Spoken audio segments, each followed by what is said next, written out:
What's up, everyone? Welcome to the Quadcast, the show where we get real, get raw, and get loud about mental health, substance use, and the fight to take our lives back. Each episode, we're cutting through the stigma, dropping knowledge, sharing stories, and bringing the heat with guests who have lived it and aren't afraid to talk about it. So turn it up, lock in, and let's break barriers, spark change, and build a community that refuses to stay silent.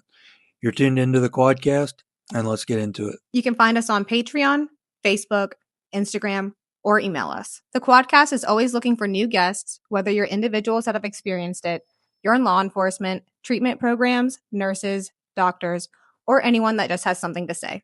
Come share your story with us on mental health or substance abuse. Warning, there's cussing in this video. If you don't like swear words, well, you're watching the wrong damn show.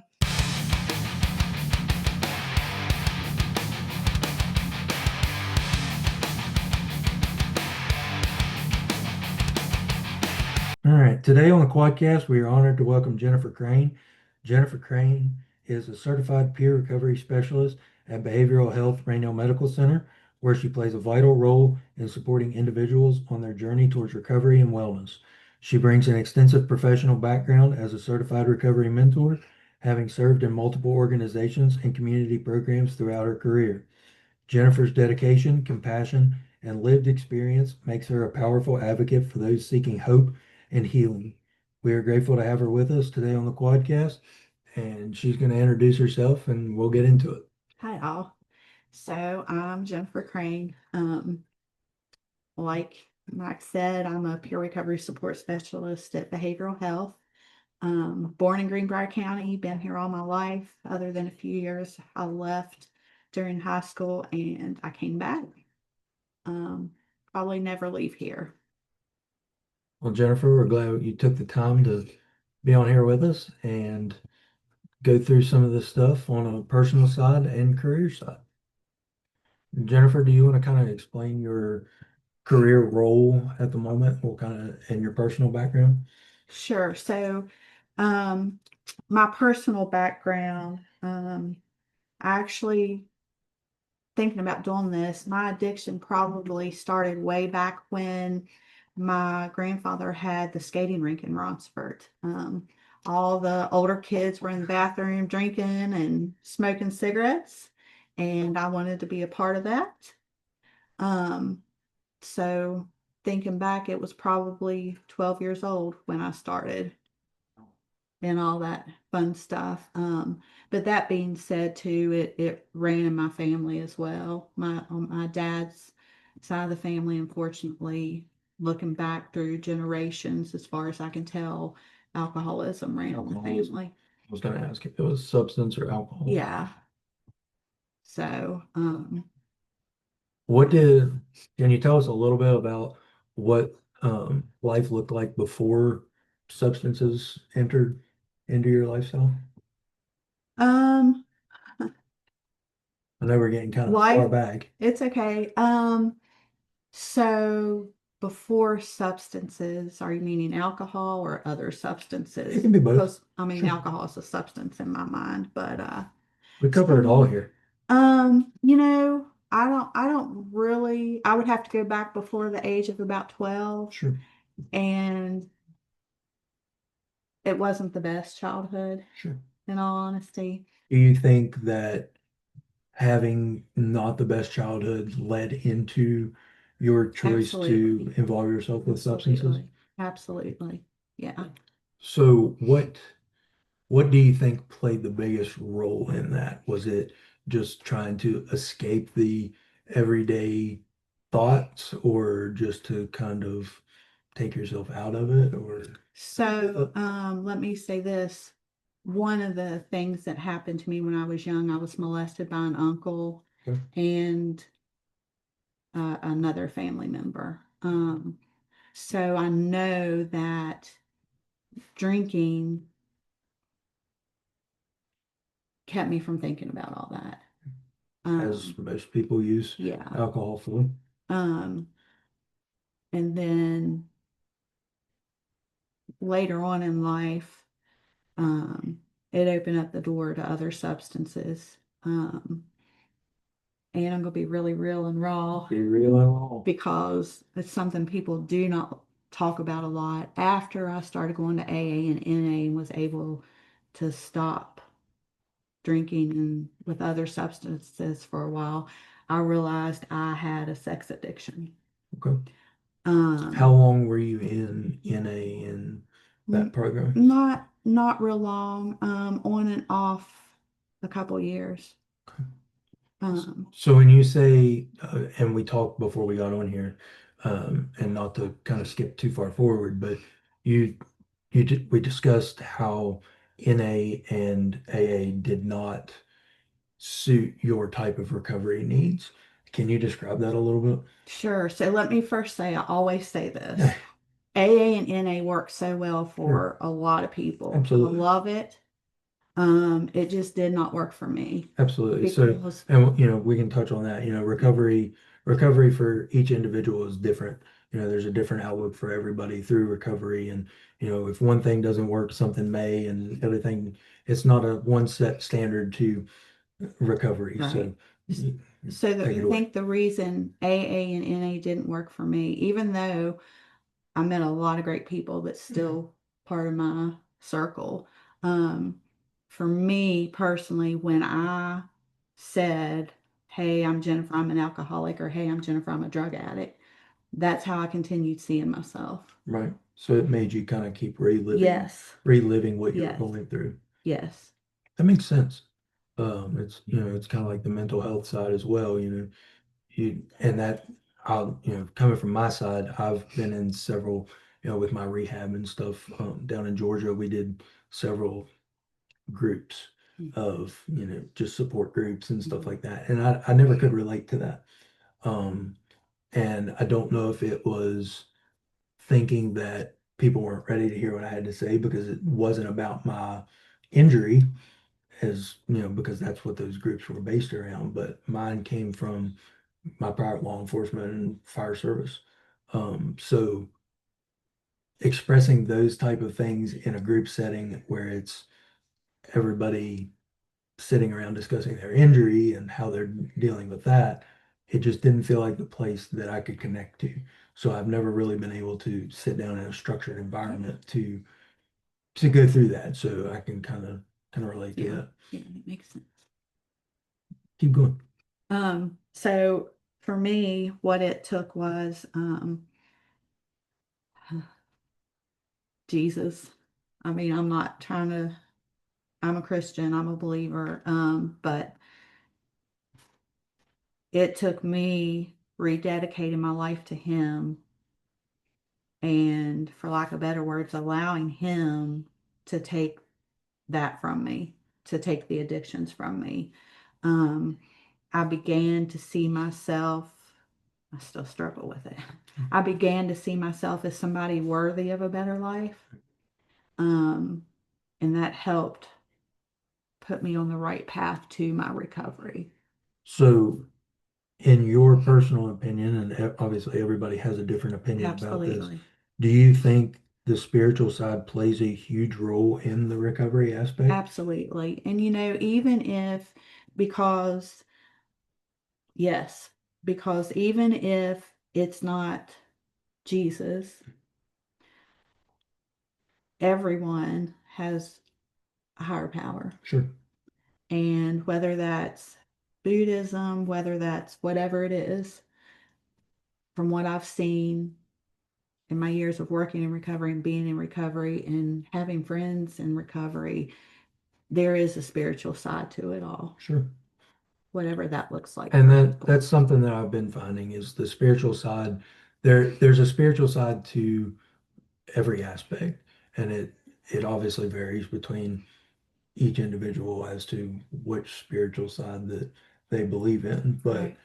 um, the main thing that, that's kind of one of the interesting things that I've tried to pull out of these is which spiritual side, because, I want to know if there's more on one side or the other that has helped more or people gravitate to more throughout the process. And in your career field now, do you think there is one side or the other that I people mean, I'm believe all in? about Jesus. Sure. And I mean, But, and um, I think a lot of people see that. I think a lot of people are faith-based. mhm, Um, it's not very often that I run into someone or come in contact with someone that their religious beliefs are different than mine. sure. I do, but the majority of it are faith-based, Faith-based. Jesus. Yeah. Well, I mean, Christianity is stronger in most cases. So, that would, in my mind, that would be probably the biggest spiritual side to what you run into, in my Yes, opinion. Um, yes. so when did you first realize that your relationship with substances was becoming unhealthy? I know we talked about, you found it at 12 years old, but when did you actually say, hey, this is bad? Honestly, I hate to say this, but I was a single mom for a long time, um, in active use, Mhm. and I probably should have realized it long ago, um, but probably not. I don't think I really thought about it and the way it affected my life and their life until then. But I can think back, as I'm saying all that, I can think back to a time I was in junior high Mhm. and I was stealing liquor out of my parents' liquor cabinet. I was no longer at Ronsford, I was at Lewisburg, and I was in the band, and we would practice marching through town.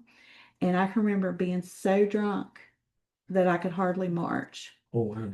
Um, And nobody picked up on that? well, eventually, I was called into the guidance counselor's office, and I remember denying it, said, my dad's an alcoholic. I don't want to become an alcoholic like him. And I'm not sure she even called my parents, which I think was a huge mistake on her end because Sure. would it have made a difference back then? Sure. But so really, I think back in junior high, I realized then that it was an issue because I'm a junior high kid, so drunk they can't even march. Right. But I didn't do anything about it back then. But it really hit me as a mom, talking about AA. The morning that I think it really hit me was we were living in Lewisburg. I was driving my kids to Ronsford Elementary, and I got back to the stop sign there in front of the college at Food and Friends. Had no idea. I did not remember driving my kids to school. Really? So I called my friend that everybody knows, Todd Boone, Hmm. and I said, Todd, I'm ready. And I said, I'm sitting here. I have no idea how I even got here. Wow. So Todd came to the rescue, and that's when I actually got involved in AA and NA. But it started, I mean, then how could it not Sure. have like hit me? So, and that seems to be your turning point. How old were you at that point? Do you remember? Late 20s, Okay. and I'm 51 now, so It's been much older. um so what led you to choose Todd to be the person that you reach out to in your turning point? Just I'd known Todd for years, and So just a he personal he had been relationship. staying on my rear because Sure. he knew, and he's the type that once he's in your life as support, he doesn't give up on Absolutely. you. Todd's a great man. He is. Um, so that's why he had been trying for a long time, and like I said, we'd known each other for years and years. Cool. Um, What were some of the hardest moments that you faced during your substance use time? um, If you can pull out any specific. honestly, it made my mental health worse. It made me struggle with my mental health more. I had a lot of trauma I had to deal with in my life that I didn't never dealt with. I have now. But it made my mental health worse. It made me not be the mom that I should have been to my kids. Um, thank God they're very forgiving and they're all in my life today. But Well, cut oh, this. Could you knock it there step we up? go. I'm here for I you. kept seeing something dark I'm on here my for you. shoulder. Um, it made me do things that I never would have done, not being in active use. So how did you handle parenting with your substance use? How how did you how did you do that before, like during your substance abuse and after your substance abuse? How did that coincide? Like what changed between the two? They had to care for themselves. They went from I was married for a while to their dad. Mm, And when we divorced, I was no longer a stay-at-home mom. I worked. mm, Um, so on top of work and being in active use and going out and partying all the time, and they had to basically fend for themselves. So that's how it changed it. I went from being a mom to whatever you want to call it, mm. not being a mom. How did how did that area of your life affect your relationship with that husband? We were already divorced and it wasn't a good marriage, so we didn't have a good relationship ever, basically. Sure. Um, so I don't know that it made it any worse. That's always positive. So, You got to find the positive in it, right? yes. How did addiction shape the way you viewed yourself? I know we kind of touched on that just a little bit in the beginning, but Not very, I was very ashamed. Um, I hated looking at myself in the mirror. Honestly, I probably wanted to die, and that may have fed into staying in active use. Like I was probably really trying to take my own life without taking my own life, if that sure, makes sense. trying but not trying at the Yeah, same time. yeah. Do you think that plays a role in everybody's recovery process at some point? And like mindset wise? I don't see how it couldn't. It would be hard not to because, I mean, when you isolate yourself in that type of setting, all you have is your mental state. And if your mental state is in the trash can, that you're going to live in it the whole Right, time and constantly go back over it, kind of like the whole AA, NA right. process. And um, it would be, I would imagine it would be hard. Yeah, and that's what I think when people first get in recovery. So here's what I tell people. I've looked back at the things that I did in active use to get what I needed or whatever. Pretty deep, dark, ugly stuff. So I feel like that no matter, and it's what I tell people all the time because I didn't have a big support system. Mhm. So I never want anyone to feel like they do not have somebody on their side, no matter where they're at in life, what they've done, because we're all one decision away. Like it could be one decision that we would make today that would turn us down a road Sure. to destruction. So I know when we're sober minded and we look back at the things we've done, it's hard not to struggle with our self esteem. Sure. But everybody deserves multiple chances until you get your life headed in the right direction. Everybody deserves tomorrow. Yes.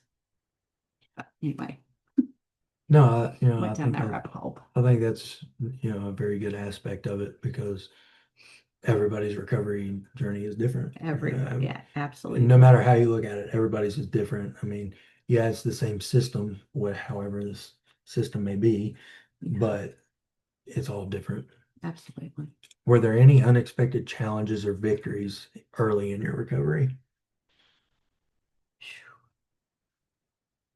Early in my recovery challenges. Yeah, I'll be completely raw and honest. When I was in active use, I lied a lot, I manipulated a lot, I did whatever I had to do.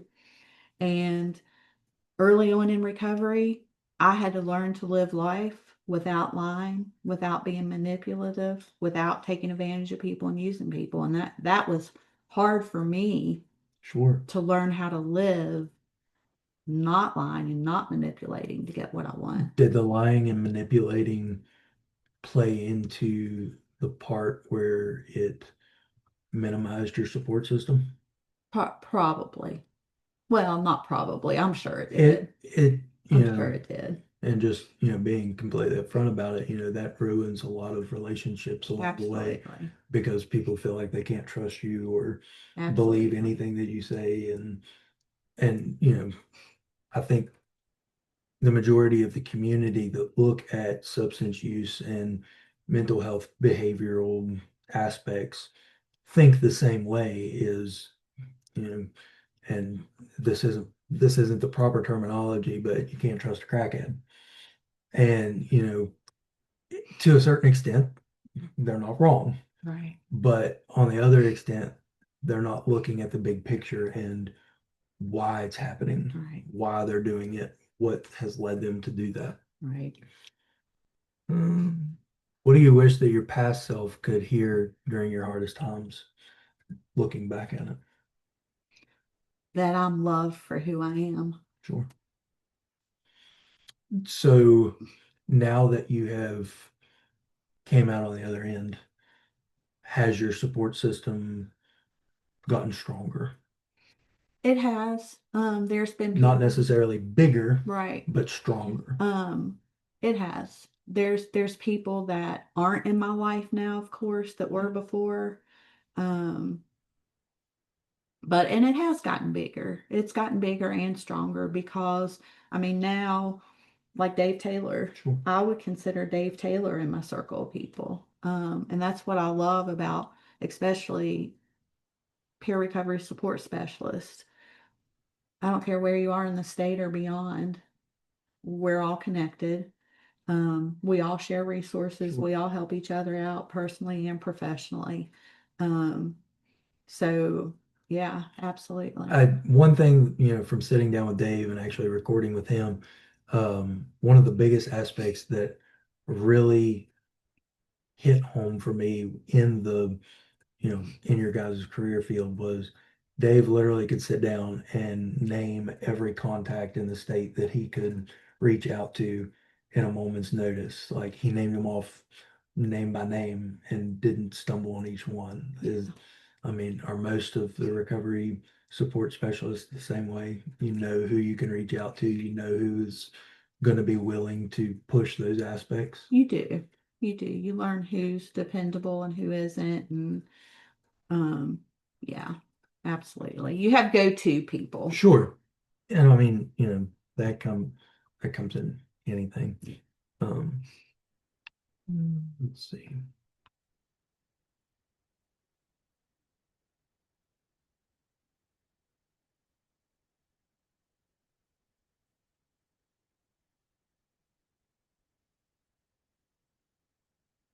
So, what role has mental health played in your overall journey? Huge, huge role. Huge. Have you had to seek specific mental health support outside of your recovery I support have. through that time? I have. I absolutely. Yeah, some experiences good, some not so good. Sure. But yes, therapy's been a huge part of having a healthy. So, when you say therapy, do you mean like an actual structured therapy Yes. session with an Yes. actual therapist? Yes. And you found that to be beneficial to your recovery Yes. process. What aspect of support do you find the most beneficial through that process?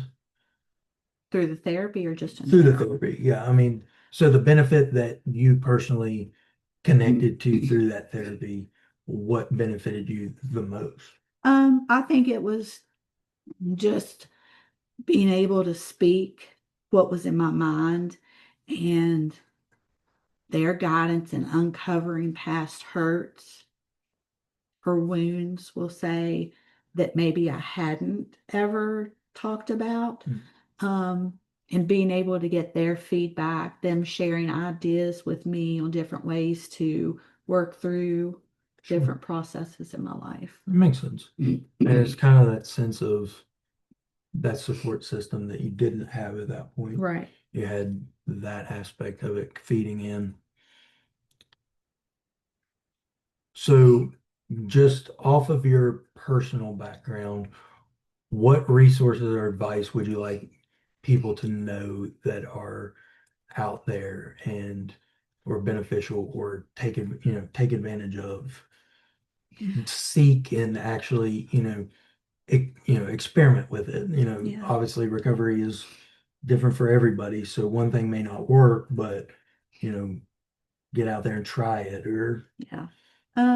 I think it's a multitude of things. I think finding a good behavioral health center, of course, Rainelle Medical Center's behavioral health Sure. rocks it. No, there's so no, you may be a little biased here. I am, but no, really. We have a good behavioral health. Rainelle Met or Robert Seaberg Clinic does. There's multiple. Seneca has a program, but there's so many out there. FMRS, I could go on and on. Sure. If one doesn't work for you, try another one. Find, and that's what I tell people. Find your fit as far as therapy goes. Find it. But therapy is very important. Obviously, I think the faith-based, get involved in a good church. It may take a while to find a good church. Find one that fits you in your life where you can grow. And most importantly, peer support, because people don't get it with anything in life. Like, I lost a fiance to suicide. Until that, I didn't get all that stuff. Sure. I was one of those people that said, if they want to kill themselves, let them do it. Obviously, now that's changed. Sure. But that's what I'm saying. Until I went through it, I had no clue Right. how that would affect my life. And anyway, so therapy, church, or higher power, we'll say, and peer support. And something that I have learned, so in August of 2019, I had a little brother who passed away when he was 40, 4 years apart in age. He passed away when he was 40 of an overdose. And that ripped my life apart. Sure. For multiple reasons. Survivor's guilt Sure. is real. Absolutely. It's real. But so what became important to me then, and I never thought about it before, one of the biggest resources people that are still struggling with substance use is staying safe while they use. Sure. While a lot of people do not agree with that, and that's fine, I don't care. This But is actually something that we talked with Brian Hilton about last night. Yeah, it just everybody deserves to live. I don't care if it's your first time overdosing or your 50th time, however many times, they deserve a chance, because as long as they're alive, there's hope. After they're gone, that's gone. But we need to do better at providing safe use for people. I know there's a lot of stigma out there, especially with harm reduction programs. I think it comes from lack of education, a lot of it. And I get that. But we have to keep these people safe while they're using. So when you touch on that, we'll kind of go into that just a little bit. Explain safety while using. For instance, I've been on the phone with people before while they've used. And if they aren't responding, then I'll alert 911. So there's that part of it. There's just a lot of people say never use alone. Sure. That way you can have Narcan on hand Right. and possibly Narcan. There are needle exchange programs.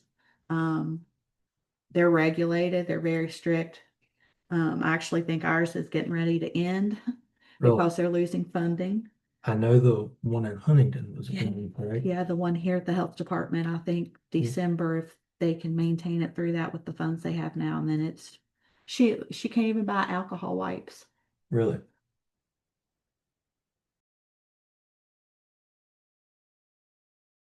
And that's a wrap for today's episode of the Quadcast. Remember, breaking stigma doesn't stop when the episode ends. We're building a movement, and you're a part of it. Stay strong, stay aware, and stay connected. This is the Quadcast, signing out.